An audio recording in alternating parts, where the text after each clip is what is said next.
he flipped and did a 180 and came and tackled me for a 2-yard loss. And I was like, what just happened? Like, so funny, man. Miles. Yeah.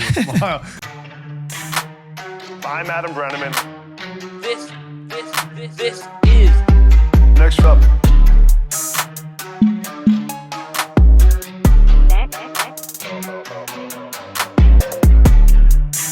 Wild.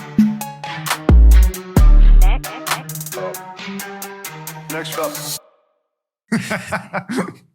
Well, man, I appreciate you doing this. I'm glad to get you on. I think is this like the first podcast you've done since being the starter, right? Oh yeah, it is. Yeah. Have you done this kind of thing before? Any pods? Not like this. Yeah. No, I mean I've done like stuff like that, but not in person. This is pretty sweet. Well, I appreciate you coming out. But we're in a hotel room at the Clemson Conference Center, so this place is pretty. How far do you live from here? Like a couple minutes? Like 3 minutes. Really? So it's simple, super easy. Love it, man. Well, let's I mean, a lot has happened in your life and career over the past year or so since getting to college. How's the adjustment to school been? How's it been your first year? Yeah, it's been good. It was quite a transition. Coming in a year ago, and but people always ask me like, what's college like? What's classes like? And I never really said it was harder. It was just different. It's just different.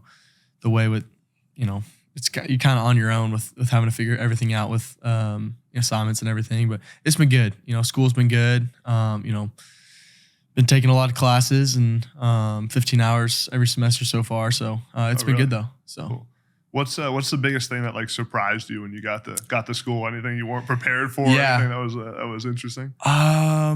Shoot. I think on the school aspect, probably you just got to figure everything out. Like there's nobody just kind of holding your hand through the whole thing. I feel like in high school there'd be a teacher that you can go up and ask your questions and stuff, but you're just kind of on your own figuring it all out. Yeah, so that's sweet. So I want to talk about your high school career a little bit at Westlake and obviously a powerhouse that's had so many great quarterbacks. Tell me about your career a little bit, and then your senior season, you had the shoulder injury, played through it, won the state championship. Talk me through that time a little bit.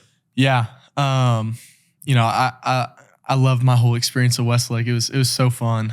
Having to have back-to-back state championships was so awesome. Yeah. But a lot of people know is I tore my left AC joint my senior season about week 6 or 7.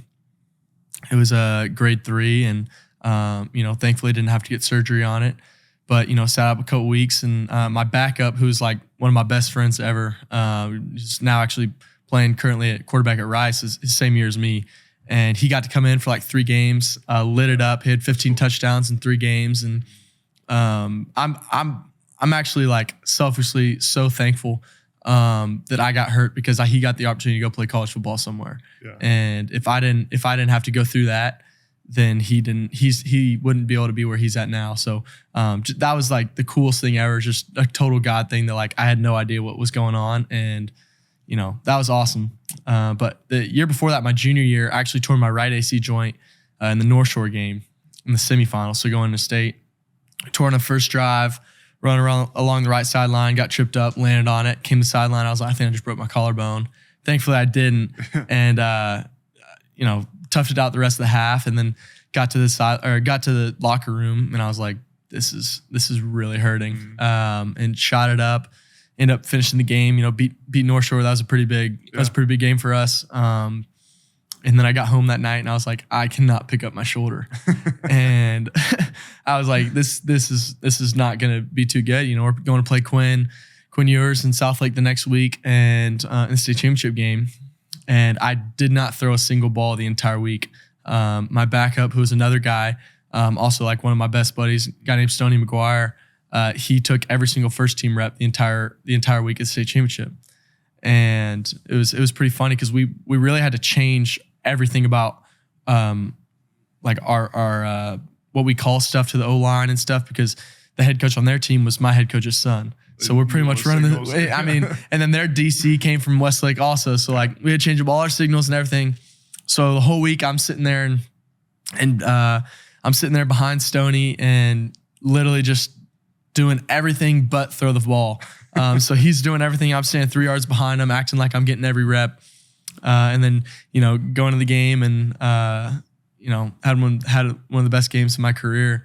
But it was pretty cool. That's sweet. That's awesome. What a great story too about your backup getting a chance to play in college. It's even when bad things happen, sometimes good things come from them. Oh yeah, that's a great story. Yeah. I have this vivid memory of being in the staff meeting at Arizona State and Trey Anderson pulling up. Remember Trey Anderson? Coach at Arizona State, pulling up your film, and we were watching it, and him saying, and our OC saying, "This is the best high school film I've ever seen as a quarterbacks coach."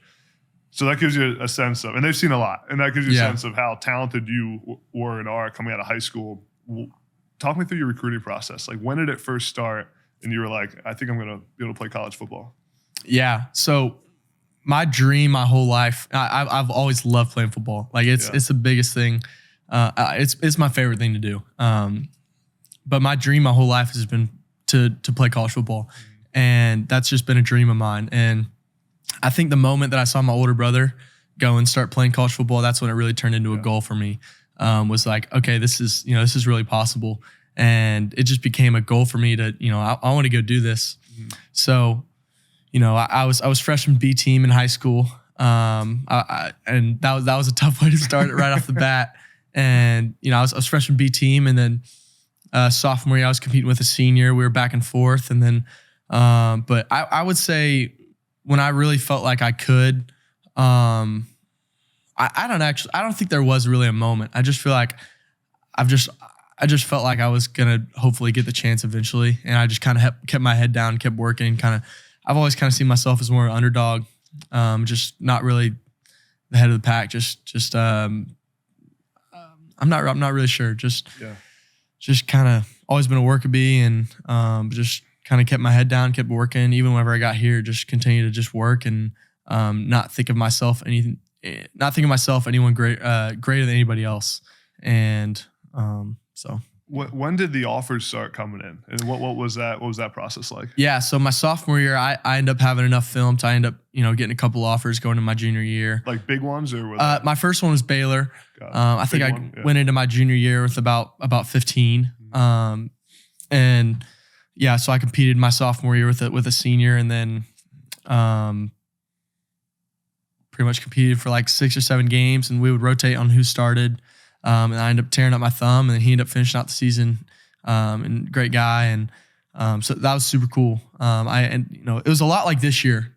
I'm super thankful for that because I got to compete a ton. I got to learn what it was like to not be the guy, and just sit on the bench and learn. And that was a huge year for me, and it was very similar to this year in terms of competing with another guy. But I got enough experience when I came into my junior year where I felt like I was already a veteran. Like it wasn't my first go.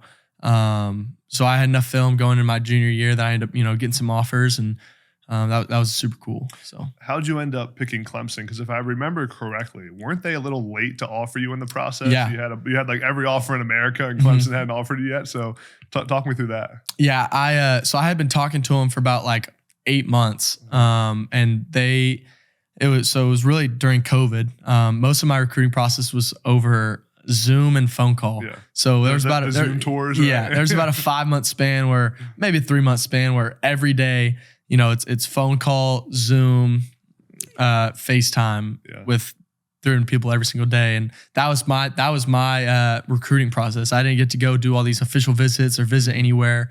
Like I saw Clemson on Zoom and on a video screen, but I'd been talking to him for like 6 months, and I knew I wanted to come here. Like I loved Coach Swinney, I loved Coach Streer, I loved Coach Elliott, and I knew I wanted to come here.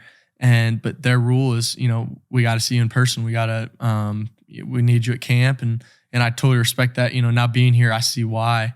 And I just didn't understand that at the time, and I wasn't frustrated, but I pretty much told them, I was like, I want to come here, but they had offered another guy at the time, and they only offer one QB, and we kept on saying like, well, we'll wait till it should open everything back up in January, and then it should open everything back up in March, and then this and that, and everything kept on getting backed up, so I never got the opportunity to go up there.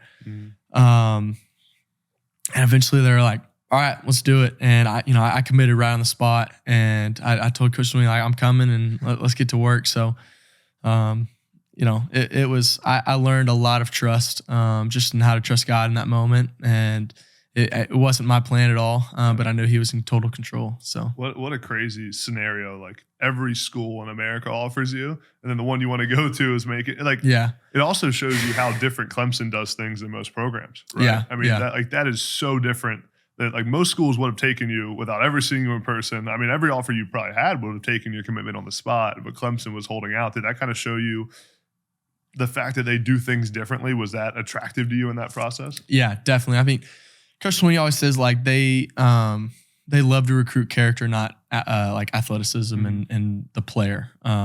They want to get to know you, and they'll recruit a person over a player any day.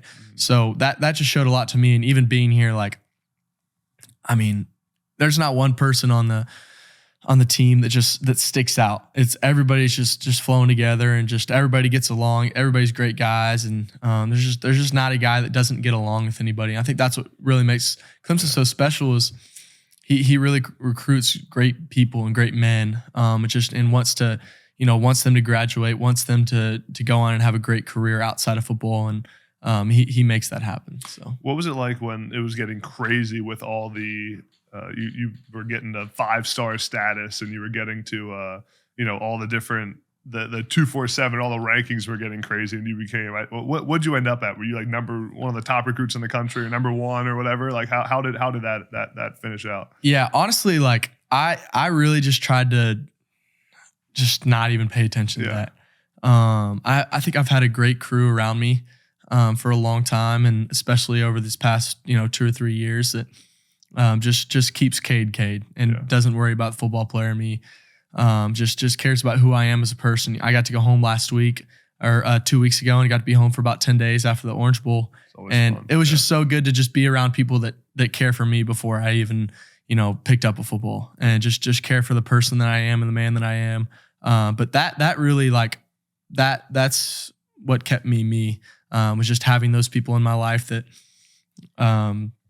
just be like, yeah, this is cool, but like that's just like that doesn't make you any better than anybody else, But that really just meant a lot to me to have those people in my life that just made me stay true to who I am. So, how much did you obviously have strong faith? How much did Coach Swinney's faith and the foundation of the program and faith have to do with your decision? I would say a ton. Just his whole faith background and all the coaches. I mean, it's just such a great group of guys that I'm getting to, and men that I'm getting to be surrounded by every day, and that goes hand in hand with the players that they're getting. Just all the quarterbacks and all the receivers, really just everybody on the team. You go in and have one conversation with somebody in that facility, and you're gonna be like, wow, that was one of the nicest people I've ever met. That just goes hand in hand with Coach Swinney and what he builds, and he's built this program on. So when you got to Clemson, coming in anywhere as a top recruit, especially as number 1 quarterback in the country, there's a lot of pressure, a lot of people with their eye on you. What was that like when you got to school, kind of the pressure that came with that, especially in 2, when you come in and there's a quarterback who's been there for a while, and just that whole dynamic. What was that like when you got to school? Yeah, I mean, it was interesting. It was definitely interesting. Just, I don't really know how to describe it, but I really just try to stay who I am and not act like I'm better than anybody else. Like I'm just like, I haven't done anything.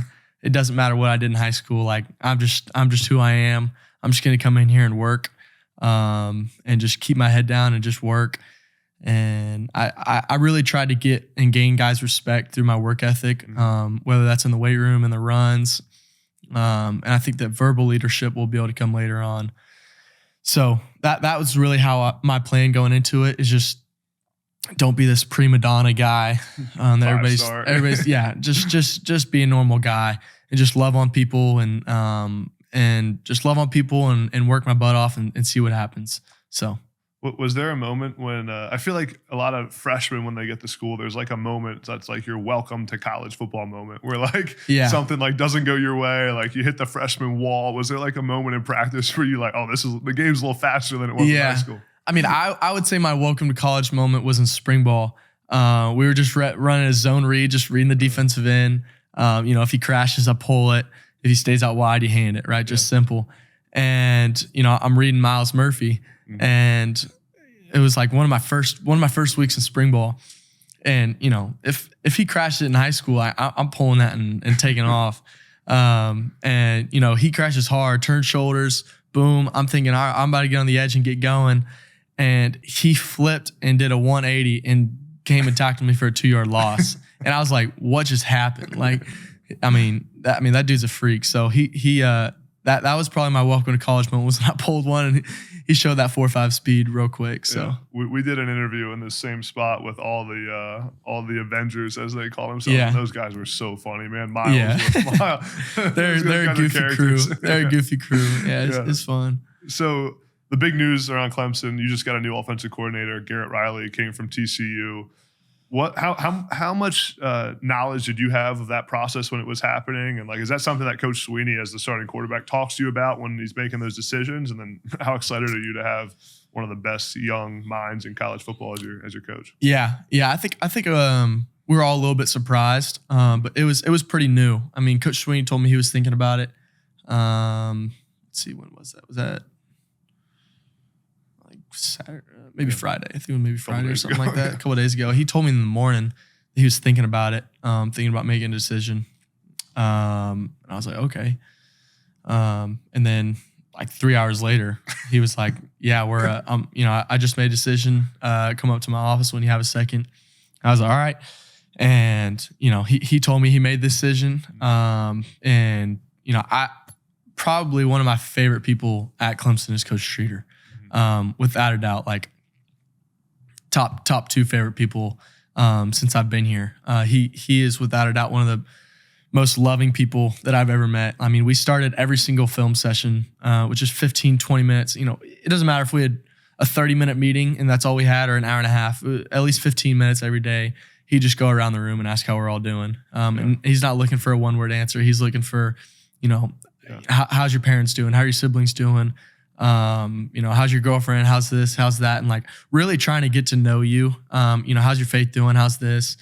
And just like, I remember just sitting there like, and I've said this to them, like in the room, like this is so rare. Like that we just get to sit in a room and not talk about football in a college football atmosphere for like 10 minutes. Like I just remember sitting in a room, like, I don't think anybody else is doing this in the country. And that was just so special to me. And like, he'd just go around the room. Like, I remember in Miami, like day before the game, and he was like, I just want you to go around, each person go around the room and tell me what you're thankful for each person in the room.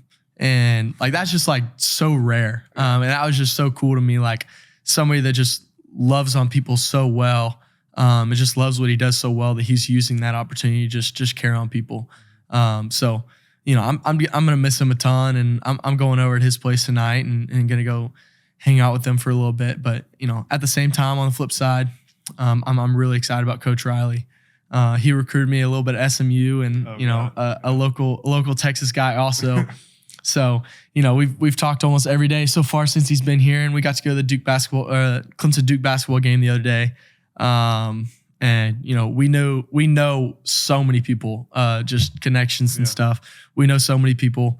You know, like one of my high school coaches, his son is like one of Coach Riley's right-hand man. And like, Coach Riley actually like bought my high school head coach's haircut one time when they were both at the same barbershop. Like they just know so many people. We just both know so many people, and, we've gotten along super well. But, you know, I'm excited about what he's going to bring. And, you know, Clemson's been really, really good for a long time now.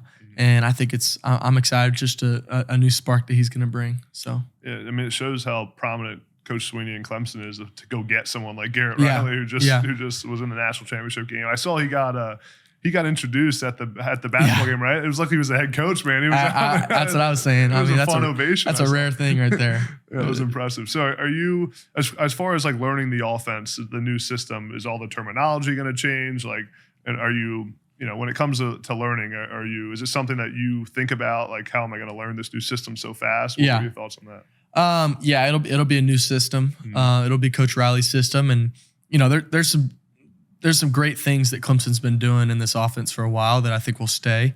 But, you know, they're figuring it all out right now. Coach Riley was like, just stay patient with me. You know, we kept our whole O staff. The only change we made was with Coach Riley, and every other position is the exact same, and all the support staff is the exact same. So, they're gonna be talking this through for a couple weeks and figuring out how they're gonna do all this. And so he just said, stay patient with me and we'll figure it out, and I'll let you know soon. But yeah, I'm excited.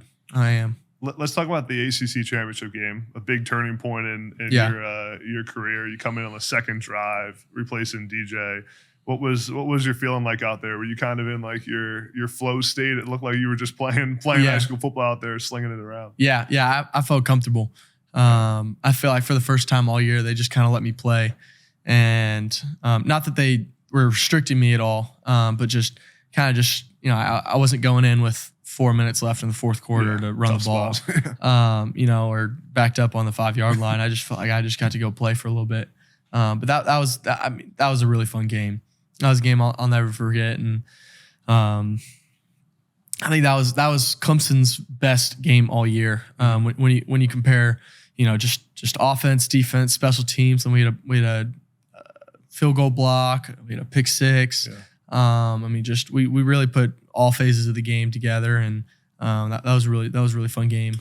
What was your relationship like with DJ during the season? I've heard and seen interviews where you've been really supportive of him, and been a great teammate, but it's always an interesting dynamic. I mean, and it's not a thing that's unique to Clemson. It's all over the country. Whenever you have an older quarterback, I played at Penn State. They had the same situation with Sean Clifford, who's older, and a 5-star freshman who came in. What was that like? What did you do to try to be a good teammate during that time, and what was your guys' relationship like? Yeah, I love DJ. I mean, we were just texting the other day, and that's a super special relationship. I think a lot of people are always trying to make us butt heads, and it's the media's job, man. Yeah, exactly. But it really wasn't like that. And I think Coach Strier also did a really good job of that. But it really started with DJ, and just he's a very, very selfless guy. Just texting me after Orange Bowl, just telling me to keep my head up, and but just not one time has he ever put himself before anybody else or pointed fingers one time. And that showed so much to me over the past year, just his work ethic through it all. And just, I've loved getting to hang out with him, and he's an amazing guy. So what's one thing that you learned from DJ during your time being his backup, and then the time the past year? Yeah. Don't look at social media. Because they'll hate you when you're doing bad, and they'll love you when they're doing good. And it's the same people both times. Yeah. So just focus on your close circle, and just care for who's caring for you. So, yeah. What was it like being the backup for like the first time in a while in your life? When you got to campus, for the first time in 4 years, probably, like, you weren't the man immediately. Yeah. What was that challenging at all for you? Was it? I mean, you said how you just tried to stay in your lane and not be a vocal leader yet, but was it challenging mentally to not be the guy right away? I mean, I think it can. I mean, it's challenging at times, but I knew my role, and I just kind of kept my head down and kept working. And at not one time did I think, I should be a starter, I should be doing this, I should do that. I just, I trusted Coach Swinney. I've trusted him since the recruiting process. I've trusted him now with the new changes that he's been making, and just fully trusting him. And I've had peace about that it's going to be God's timing and not mine. And just kept working. And I mean, I've learned so much. I've learned so much about, how to manage a game, how to, run an offense, how to lead. And, it's been a great year. I mean, I would not be as confident going into this next year without this past year. So, can you give me your favorite Coach Swinney quote? I know he's got a lot of them. Oh my, gosh, there's so many. Oh man.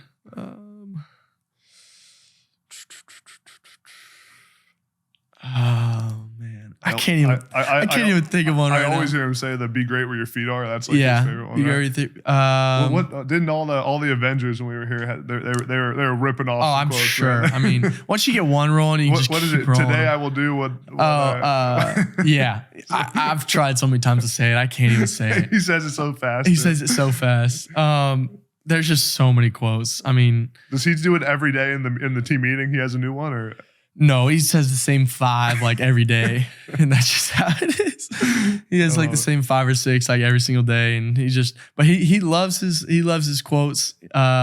He loves his little like using the same word. I don't know what it's alliterations. Called. Yeah, alliterations. He loves his alliterations, and yeah, he's awesome. What's give me like a story or like an insight to what it's like playing for him being his quarterback. Like what's your favorite Coach Swinney story? Man, I will say he is exact same person that you see him on social media as he is in person. Really?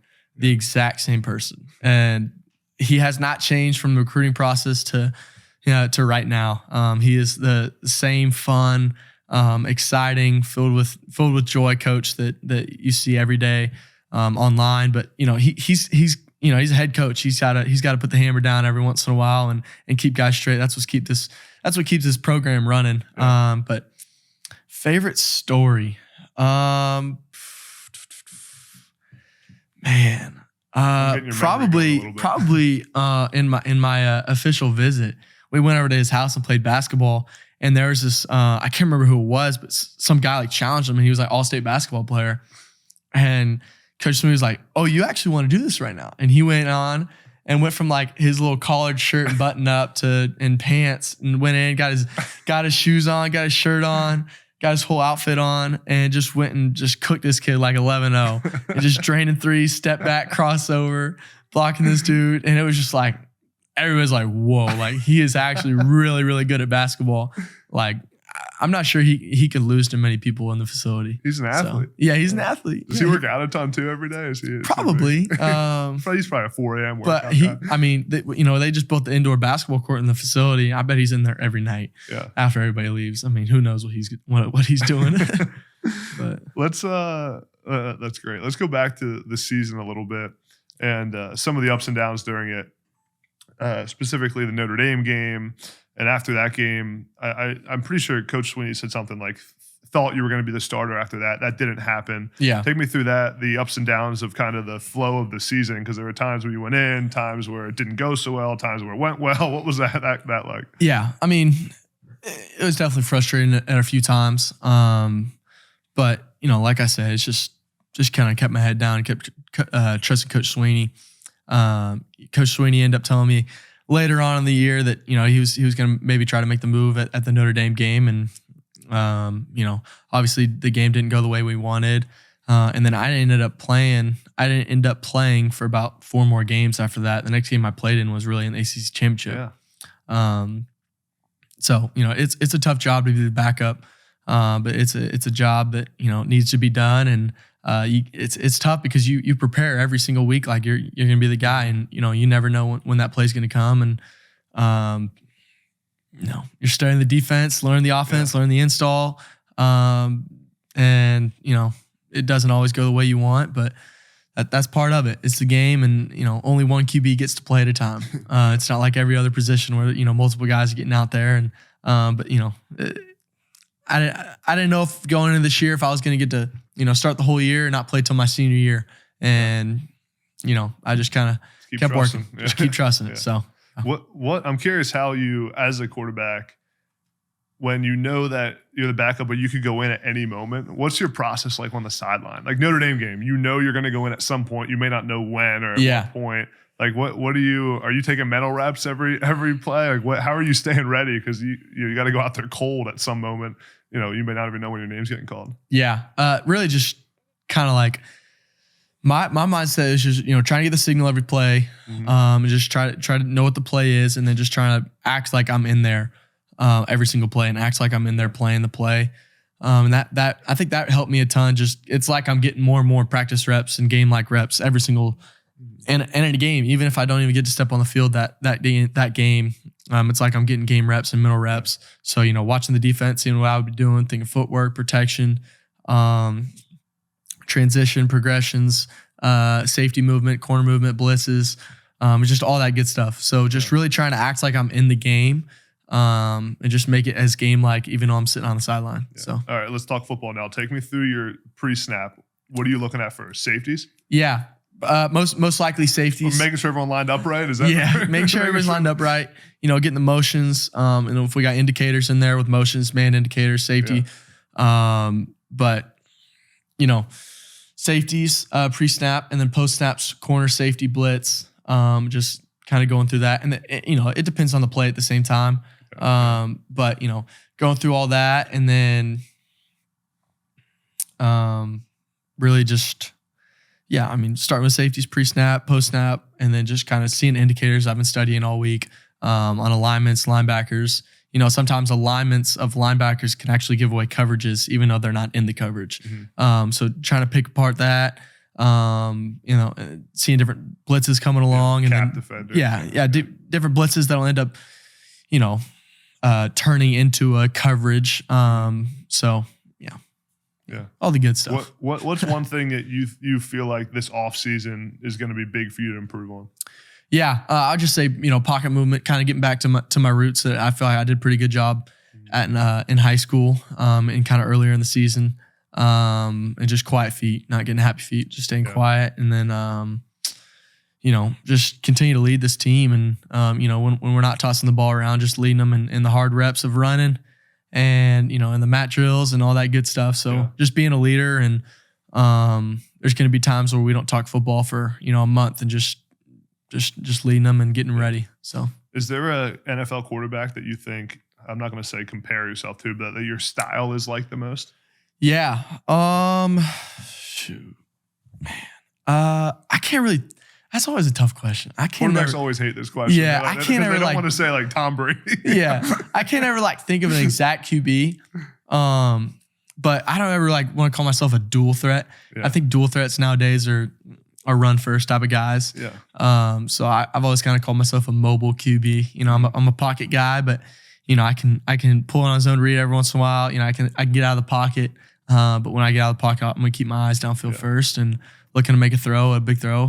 But if it's not there, I'll take off and run. So I remember in your high school film that you were trucking some dudes. You would pull that thing and you'd run some people over. I remember you being like a dual threat person. Yeah. And you were more athletic than people probably thought. Yeah. Is that how you've always felt? Like your people don't give you credit for the athleticism? I don't know if people don't give me credit, but I think I got it in me. Yeah. I think I got it in me to take off and split some coverages every once in a while with my legs. So, I think it's in there. Yeah. Let's pivot to NIL. And what's that? How much has that impacted your career so far? Obviously, when you're the starting quarterback at a big-time program like Clemson, there's a lot of opportunities. What's it been like navigating that? Yeah. Honestly, hasn't affected me a ton. I think that, I'm really focused on one thing, and that's football. And I think that kind of stuff will just come along. In the past year, I really haven't thought about it at all. I haven't done anything. And I know I've been wanting to wait till I start and play. So, I think I might, start getting to it a little more. But I think there's a lot of pros and cons. I think there's a lot of pros, there's universities making, you look at Texas A&M when Johnny Manziel was there. They're making hundreds of millions of dollars off this dude. And he's the hottest name in college football maybe ever. And he didn't make a legal cent off of it. But, he ended up making some. But, he didn't get to, and even if it was legal, he would have blown it up, right? He would have made it, he would have been able to monetize his image a ton. And then he got to the NFL, didn't end up succeeding. So he ended up losing a lot that he could have done and made while he was in college. So I think that there's a lot of opportunities for guys to end up making some money, and long-term money that, they can make. And if they're smart with it, save it and invest it and, use it long-term and, or end up helping families back home and wherever they're from. But there's also a lot of cons to it. It's hurting grades and it's going to hurt graduation rates. And, there's going to be a lot of short-term money where, guys are just trying to get all the deals they can and, spend on shoes and all this stuff they can get. And then, they're caring more about the number in their bank account than the number in their grade book. So, I think that's what's really special. You know, a lot of people hate on Coach Swinney for not liking NIL, but it's not that he doesn't like NIL. He doesn't like that it's gonna hurt graduation rates, because that's really what he cares about most. Yeah. So he's great about guys, you know, taking advantage of their opportunity. But he just doesn't like it. He just doesn't want it to affect guys long term. So. Does Clemson provide a lot of support in the NIL? Like, do they have in-house support for you guys? Yeah, they hired a guy last summer. That's, you know, it's kind of starting to get things going. We don't quite have a collective like some other schools yet, but you know, what's so special is just guys don't really talk about that. Yeah, like that's rare. You know, you hear fights and stuff about other colleges and fights in the locker room about some guys making so much money and this and that. Like, I mean, I can't remember a conversation of guys ever talking about NIL. And the only time that ever happens is, you know, when Bo Collins gifts everybody sunglasses or something like that. You know what I mean? Like just guys gifting stuff, but it's really just not our priority. So, are there any former Clemson quarterbacks that you've been in touch with or that have like given you words of encouragement? Like, have you talked to any of those guys at all? Yeah, you know, obviously Taj Boyd is on the staff, so I'm with him all the time. Just, you know, love being around him, and a great guy, but also just, you know, he's been through it. He's been through the mud and been through the fame. So just a great guy to kind of have in your back pocket to talk through. You know, and then I got to work out with Deshaun about a year and a half ago, and that was great. Just to you know, get to talk to him and work out with him, and you know, talked to Trevor about once, but you know, that, doesn't matter. But, not Clemson QBs, but you know, from Westlake, there's a lot. I've gotten to talk to, you know, Drew Brees and Nick Foles and Sam a ton. Like Nick and Sam are both super close to me. Cool. You know, Nick texted me after the ACC Championship game, and, you know, Nick and Sam are both in the same. They're in the same QB room right now, so it was just pretty cool. They told me they were watching the game, and that just meant a lot to me. Nick's been a great guy that I've been able to just, you know, kind of reach out and needed help with, whether that was a recruiting process or once I've got here and how to attack how do I prepare for a game. I remember just sitting there and asking him that, and like, what do I do? You know, like it's different. Like I'm on my own. How do I prepare for a team? What do I study? What do I look at? How do I do that? And then, you know, I'd probably talked to Sam for about an hour before I got to Clemson on the phone, and just took pages of notes just to, you know, because he went in and was competing with a guy, and you know, end up doing really well, and obviously has had a successful career at Texas and now at the Colts. But just two great guys that I've been able to just lean on, and it's been good. Cool. So what is your pregame routine like? Like what are you doing day of the game? Anything superstitious or anything? Honestly, nothing like crazy. Yeah. You know, you hear some guys just doing crazy stuff, but nothing crazy. You know, just you know, I'm pretty talkative throughout the day until about a couple hours before the game. Then I'll kind of lock in and just kind of put the music in and focusing on what I want. But I'm huge on just visualization. Whether that's the night before, my high school coach, Coach Todd Dodge, always taught me, you know, dream the beautiful dream, and you know, sit in your room at night and try to go through every single play that you might run the next day. Turn the lights off and just close your eyes and go through every single play, and just envision every single rep perfectly. And I think that was huge for me, and I carried that on here, especially in the ACC Championship game and in the Orange Bowl, and just, you know, finding time to be by myself and just visualize how I want the game to go in every single play. You know, just the calmness and warm-ups and in the pocket and, you know, on my throws, and just so that's definitely pretty big for me. And I wouldn't say any superstitions, but that's something that I do a lot. So you just mentioned Todd Dodge, who's like a high school football legend in Texas, and didn't his last game was your last year, right? Yep. And he retired after that. So tell me about the impact he made on your high school career. Man, yeah. I love Coach Dodge. I actually just got to be with him, you know, last Sunday. He was doing a little mini camp, and I got to go in and help, and was just with some high school guys. And yeah, I mean, he has without a doubt probably made me the QB that I am today. I mean, that's probably one of my biggest steps in my career, is just, you know, being with him for 4 years. And I love him a ton. Just the man that he is. I mean, I love all the Westlake coaches, but he's just so special to me and just my family. And but he's a genius. He really is. He knows how to run an offense and run a football team, and he's done it very, very well. And but just love him to death and love everything I had there. So that's cool. Let's talk about the Orange Bowl. You got named the starter.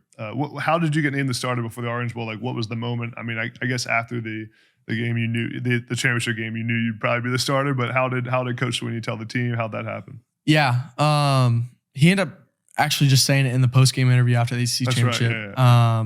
So that was that's when he really said, and I was like, all right. I don't think he ever really verbally said it to the team. Yeah. But yeah, that's pretty much how I did it. Tell me about that game. What would you learn in that game that you kind of are going to take into next season? Yeah. I'm super pumped for this next season. I think we're returning 10 out of 11 starters on offense and 9 out of 11, 9.5. And then we got Rook, Tyler, Sheridan, and JP all coming back on defense. Yeah. And then got both of our All-American linebackers come back. Great D-line, great DBs. It's gonna be a fun year next year. But yeah, I mean that was a tough game. Wish we would have come out of it. We ran 104 snaps on offense. Had like 30-something first downs and just couldn't finish in the red zone. Props to Tennessee. I mean they had a great game plan, and they were splitting. Their linebackers were splitting us sometime. They had some good blitzes lined up. So, wish we could have finished that game, but it was a great first game for us. And it was good. It was a good game for us. I'm excited. Playing Tennessee is tough because they're snapping the ball every freaking 7 seconds on offense. So you guys are on the field all the time. It's always tough. Few questions to wrap up. This has been awesome I think it'll be great for Clemson fans to get to know you in this setting and hear you talk for an extended period of time. What would you say is the best piece of advice you've ever gotten? Yeah. Probably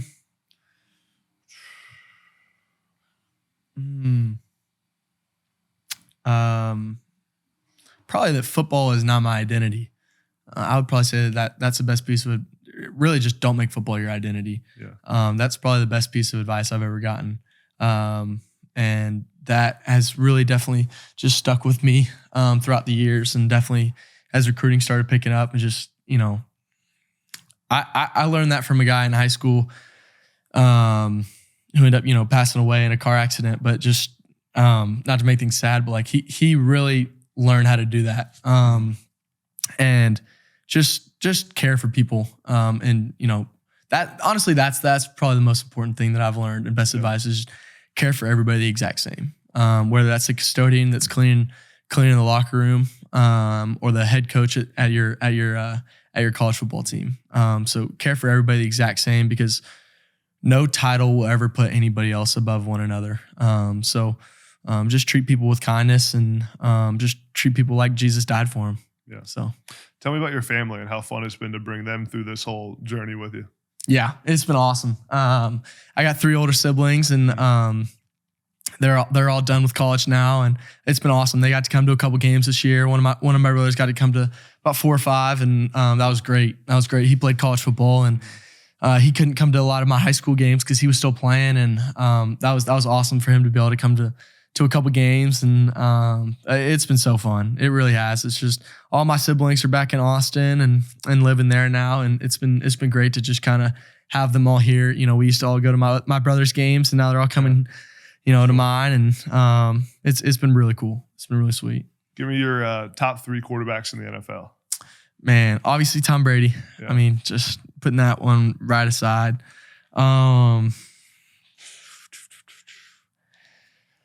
Man. My mind always goes blank when I'm trying to think of QBs in the NFL. Who are some quarterbacks in the NFL? This is how much you focus on Clemson film. We don't even know the NFL QBs. Yeah. I mean, you got Mahomes, you got Josh Allen, Jalen Hurts. Patrick Mahomes. I'm putting that at 2. And then, That's a tough 3. 3's always the tough one when I ask. Who are you taking in 3? I think I'd probably say Josh Allen. Josh Allen. I'd probably say Josh Allen as well, because of where he came from and I mean, you go from Wyoming to where he's at now. I mean that's a tough transition, and he's freaking balled out at that. So I'm actually gonna go the same top 3. I'm gonna go Tom Brady, Patrick Mahomes, Josh Allen. I loved watching Josh Allen play. I would actually say my game's pretty similar to him. That's what I thought you were going to say. I'm not quite his size, but he's a big boy. He's a big dude, but I don't have quite his arm talent. But I would actually say probably pretty similar to him, and just the way he throws, but he can get out there and run every once in a while. So love it. In 25 years, what's Cade Klubnik going to be doing? Man, I would probably say either coaching. I could see myself coaching, just caring for guys, or just find a way to give back to high school or college kids, and just my life has been impacted by 2 older guys in my life, who are about 5 years older than me, that just they've had such an impact on me and just the man that I am today. And just, they're kind of my 2 little bumpers on a bowling alley. So just keep me straight. I want to be able to have an impact like that on somebody else. Whether that's, 20 kids or just 1 guy. So when you leave here in a couple of years, what do you want Clemson fans to think about when they think about you? Yeah. I would probably just say a selfless guy, that, just loved on people. If I ever get to have a conversation with somebody, just, that would be like, something was a little different about him. Just somebody that loves on people. But, going in this next year, I hope that they say he's a national champion. So I love it. Last one for you. I like to end with this because I feel like anyone who's had the level of success that you've had, who's been in the shoes you've been in, has a motivation that's bigger than just yourself. So what's your why? What's the reason you do what you do? Yeah. I think I just love football. I love every bit of it. I love running out in the stadium full of 90,000 fans. But I love waking up at 5 a.m. for the runs where the moon is still out, and I love it. I freaking love it. I love the grind. And that's my why.